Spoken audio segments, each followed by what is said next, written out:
opportunity to design a new boutique hotel from scratch is something that even the most established architects and designers will fight to do. For Australian architect Sian Pascale, it was simply a matter of being in the right place at the right time, and that place was in Mumbai. It was the biggest project she'd taken on in her adopted city to date, and it's now helped her establish a reputation in India as an architect to watch. Arti Bedagiri has more. In just 2 years in India, Sian Pascale has managed to carve out a piece of the maelstrom of Mumbai to call her own. The Melbourne architect moved to the city on a whim and has already amassed an enviable body of work. I arrived in India and I didn't really know very many people, but quickly, because there's such a wonderful network of expats and Indians are very friendly, I was able to kind of get a good network of people, really good people around me. In India, opportunities tend to come organically, and that's just how Sian's first project came about, a training centre for traditional handloom weavers in rural central India. Next was a creative space called Art Loft in the suburb of Bandra, famous for being home to multitudes of Bollywood stars. It's a workshop, an art gallery, and it also has a cafe which serves really great, fresh, healthy food. And so when I was designing that, I was working really closely with artists and with art therapists and colour designers, and that was really fantastic too. As well as being able to design a lot of the furniture and work really closely with craftsmen and local people. But it was the redesign of a boutique hotel just around the corner from the iconic gateway of India that has people talking. Well, I suppose like all of my experiences in India, it was very serendipitous, and I find that when I'm in India, things just flow and come to me. I was actually on the dance floor of a wedding when I met one of the clients of the hotel, and we were just chatting, and he said that he was in desperate need of an architect. Within days, Sian found herself at the helm of the hotel's redecoration, which took 10 months. It's the largest project the young designer has tackled so far. Sian and we have done wonderful. Sian is very creative, and so it was like that my dream and her dream was almost same, and we created this thing, and it's very, very difficult. For many people, the idea of working in Mumbai is a daunting prospect.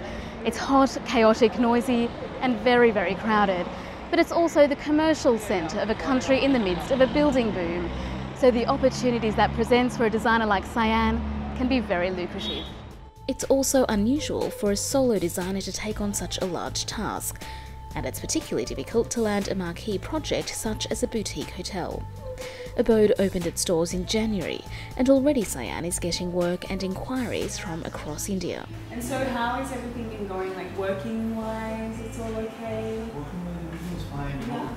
And the floors are okay? But for now, she's concentrating on a couple of key design projects. One is a collaboration with Mumbai tile company Bharat Tiles, which has been manufacturing mostly heritage designs for more than a century. Hi, Sian. Hey! So these are your samples. Oh, fantastic! That's awesome! Oh my God, I'm so glad that they're here. When did they come in? Another project is designing chairs using an Indian weaving technique. जी उनके साथ मैंने काम किया है, तो मेरा first experience था in India designer like सैन. तो इनके पास से पूरा सीखने ही मिला है मुझे कि कैसे काम कर सकते हैं हम. टाइमिंग में एकदम परफेक्शन, वर्क क्वालिटी में 1 नंबर, और बहुत हार्ड वर्क से हमने काम किया. जो काम 6 महीने में होता है एज ए इंडियन आर्किटेक्ट लोग के साथ, इनके साथ वो हमने 2-2.5 महीने में किया. Is a challenging job for me. One downside, however, of working in India is its legendary red tape. Currently, Sian's business is based in Australia, while she works in India as a contractor. Now, as my work has grown, that is something that I probably can't continue if I want to create a sustainable business here in India. So the way I'll have to structure it is by setting up a company in India. There are definitely several things to take into account, and that is that you can't close a business easily in India. So once you decide to set it up here, you're here for the long haul. So it's a commitment, but I think that because a lot of my work is coming from India, that it is definitely something that I will have to look into and think about quite seriously.